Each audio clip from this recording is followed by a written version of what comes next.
Fan bros and fangirls, it is I, Freshly Snipes 2021, here with you today to give you my movie review for the abomination that was X-Men Apocalypse.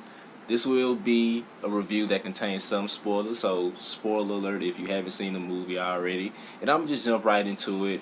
I mean, for a movie that's called X-Men Apocalypse, one of the worst things about this movie was actually Apocalypse, the main villain.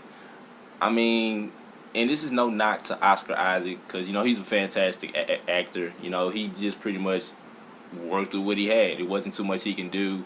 I mean, as we all know, the comparisons when we first saw the whole Apocalypse look was, man, he looks just like Ivan Ooze from the old school Mighty Morphin Power Rangers movie.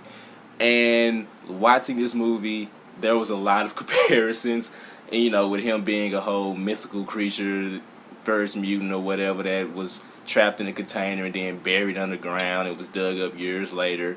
And he also ended up using the kid's father to help destroy the world. So only thing he didn't do was sell ooze on the side of the highway or the side of the neighborhood and things like that. But I mean, to me, he just wasn't a menacing villain at all.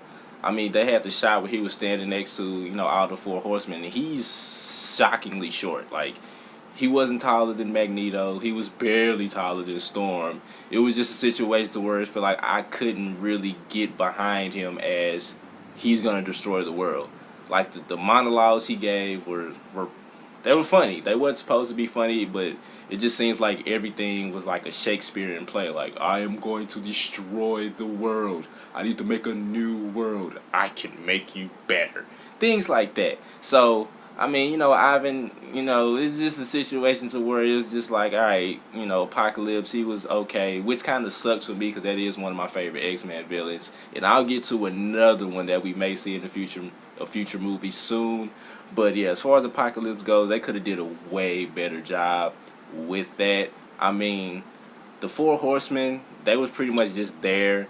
It kind of like he just recruited the first people that he could find. I mean, it made me mad a little bit because Psylocke, she actually did have her psychic daggers at first, but then Apocalypse just came out and was like, nah, B, use these swords right here, I got you. And so then all of a sudden she was doing her bidding. Storm, she was just there. Like, she didn't really have a lot of lines. She looked great. Psylocke and Storm, they both look fantastic as far as accuracy goes, and the actors playing them as well. But I mean, it just seemed like they were both just there. Like, Psylocke, she had maybe 6 lines total. I mean, the same for Storm as well, who ended up pretty much idolizing Mystique, quote unquote, but then she ended up joining Apocalypse. As far as Angel goes, I find that was the funniest part because, first of all, Angel and Nightcrawler was in the underground fight club. That was already strike one right there. So I'm like, really? So that's what y'all doing? Y'all just in an underground fight club fighting against each other? Fast forward, Angel wings end up getting damaged, and then just all of a sudden, out of nowhere, here comes Apocalypse. Oh, I can give you metal wings. Let's go! Boom! All of a sudden, Angel is evil. He's Archangel now. Now, I did like the transformation sequence with Angel. It kind of had like a horror movie aspect of it. Now, this movie was kind of violent, though, for an X-Men movie. But at the same time, I dug it. I thought it was cool, with the whole violence. That was one good thing. The fact that people was getting killed in this movie. Whether you seen it on screen or not. But there was a lot of death in this movie. Now, just going back to Angel real quick. This is a spoiler. Really? He died in a freaking plane crash? So somebody that can fly dies in a plane crash. Bryan Singer, that's the best you can come up with, is Angel dying in a plane crash. The whole Mind Palace fight between Charles and Apocalypse, like, it was okay. We got to see Apocalypse actually change his shape. But like I said, it was in the mind battle. It looked fantastic, by the way. I was like, okay, cool. We know he can do that, so have him do that during the movie. That was pretty much the only time he did it. And then after all that, he just walked away. After all that he did to Charles in the whole Mind Palace fight, he just walked away after that. He was like, all right, cool, I won. Boom, that's it. So I found that real baffling. The underdevelopment of the newer cast members, I thought was a real issue. Like, I understand Jennifer Lawrence, she's the star pretty much. with the whole Hunger Games fame and things like that. But come on, just Mystique leading the X-Men, there's nothing right about that whatsoever. And that was one of the main things that I saw when I even first saw the trailers, was the fact that she was leading the X-Men, which I thought was baffling to me. Like I said, I know Jennifer Lawrence is a star, but you can't just pull even more on the story that you're telling. And that story doesn't involve Mystique leading the X-Men. I mean, I thought Beast, he was okay. The human form Beast, I think when he actually can't take his serum no more, he actually turns into the Beast. He looks like an animal that should have been in one that Kevin James Zookeeper movie that he was in, because he just didn't look like he really fit in. I mean, I'm gonna go to another issue, which was the whole Phoenix Force situation. So in the beginning of the movie, basically they was talking about how much trouble Jean was having, controlling it with this force inside her. And then all of a sudden you get to the end of the movie and Charles was like, "Let it go, Jean, let it go." And she pretty much just gained control of the Phoenix Force and then end up nuking Apocalypse, with help from Cyclops and things like that. I found that baffling and troubling, only because, one, as far as I can remember, the Phoenix Force didn't really get inside of her to the point to where she noticed it until she was a little bit older in her life. So the fact that they introduced it so early lets me know that they probably gonna try to pull a X3 and just mess up that whole situation all over again. So Bryan Singer, please don't do that. Like, let it develop, let the characters develop, because you spent a lot of time on pretty much the older cast of characters, which isn't a problem, because Michael Fassbender as Magneto I think is great. And to be honest with you, I feel like with the story that they told, with his family getting killed and he's pretty much going back crazy, I feel like you could have just made him the main villain with the story that they told and kind of had the whole House of M situation pop up.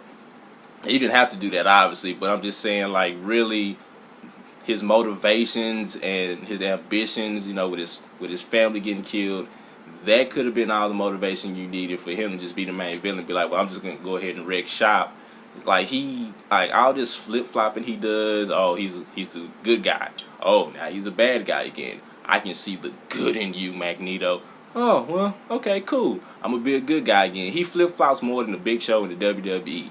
Like, y'all need to fix that. Like, just the one thing I did like about the first trilogy with Ian McKellen playing Magneto was, you knew he was the bad guy. You knew his motivations. You knew what he was about. So at the end of the day, there was no issue. You knew what the situation was as far as that Magneto go. I mean, there was some good things in this movie. I mean, obviously Quicksilver and his scene, which was kind of pretty much a redux from, his scene with the First Class, Days of Future Past, but it was still good. It had the comedy and the slow motion and things like that. So Quicksilver scene was good. And also, another spoiler alert, we had a Wolverine cameo, and it pretty much took you to that Weapon X Wolverine, which is the Wolverine that we are looking forward to seeing in, his last movie, which would be telling the Old Man Logan storyline. But the whole Weapon X, they paid homage to, he had the helmet on, and just the way he broke out of the facility was great.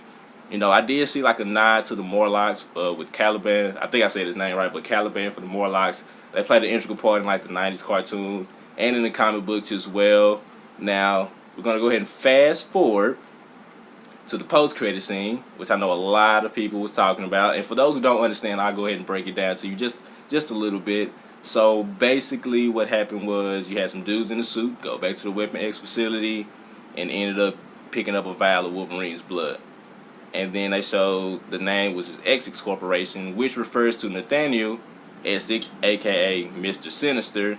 They end up taking Logan's blood, and they're pretty much going to try to clone him. Now, the thing that I find interesting about that is, one, Nathaniel Essex ended up getting turned into Mr. Sinister by Apocalypse. Now, I don't know how they're going to flip that or what they're going to do, but he's pretty much the one that made Mr. Sinister immortal, because they ended up bonding over, the only the strong survived back in like the 19th century, and then that's how that ended up happening. But since Hugh Jackman pretty much said that he's not going to play Wolverine after the last Wolverine movie, I'm assuming that we're going to see X-23 in the next X-Men movie, which I have no problem with that whatsoever. You know, there hasn't been any casting or anything like that, so that will be interesting to see. Also, another thing with Mr. Sinister is the fact that he pretty much ended up creating Cable, which is Scott and Jean's son. Now, how that worked was kind of interesting because what happened was Mr. Sinister loves cloning people, and he ended up cloning Jean, and then he kind of tricked Scott into having relations with the clone of Jean, and then that's how they ended up making the son, which is Cable. So considering that he's going to be in the next Deadpool movie, I wonder if they're going to kind of like set the groundwork for that as well. I mean, I don't know. We had a few good things. I mean, I did like Nightcrawler. I did like his look, and shout out to him for kind of having the Michael Jackson Thriller jacket on for the majority of the movie. So that was good to see. Now, just going back real quick, as far as the next X-Men movie go, like I already kind of have no hope for it because the fact that Taylor Swift will be Dazzler in the next movie. Okay, like now I don't know if y'all just doing that because of her name, or do y'all think she can actually play the part, or what? But instead of doing that, she better not have a big part in the next movie, because Jubilee, you introduced Jubilee, she looked real accurate, and she didn't really have no lines. That was another thing that I was saying as far as like the new cast being underdeveloped. But I mean, all in all, I give this movie a 5 out of 10, and I know that sounds harsh, but I think when the movie first started out, they kind of poked fun of themselves, but it was real accurate because it pertained to this movie. When Jean was like, yeah, you know, they went to go see Return of the Jedi, and they was arguing over which one was better, and then Jean pretty much just said, let us all agree that the third movie is usually the worst ones. Now, that could have been a joke to, you know, X-Men The Last Stand, which was atrocious, but also that refers to this movie as well, because this movie was pretty much an abomination in my opinion. And I think I don't want you to think that I'm turning you off from this movie, but I think Bryan Singer pretty much made this movie for like the casual fans that just want to see an X-Men movie. I don't really think this movie was catered more towards the comic book fans, or the people that know the history of the story that, you know, that you're telling, which is all well and good, you know, but at the same time you can't just rewrite a lot of different stories. No, and you know, I know you got Hollywood obligations and things like that. There's some stuff you can't use, there's some stuff you can, but at the same time, you really didn't just try to make it just that accurate, in my opinion. But all in all, let me know what you think in the comments. What did you think about X-Men Apocalypse? What did you like? What didn't you like? What would you like to see in the next movie? Like, subscribe to this YouTube channel. Thank y'all for watching this video. I'm Freshly Snipes 21, and your fan bros out.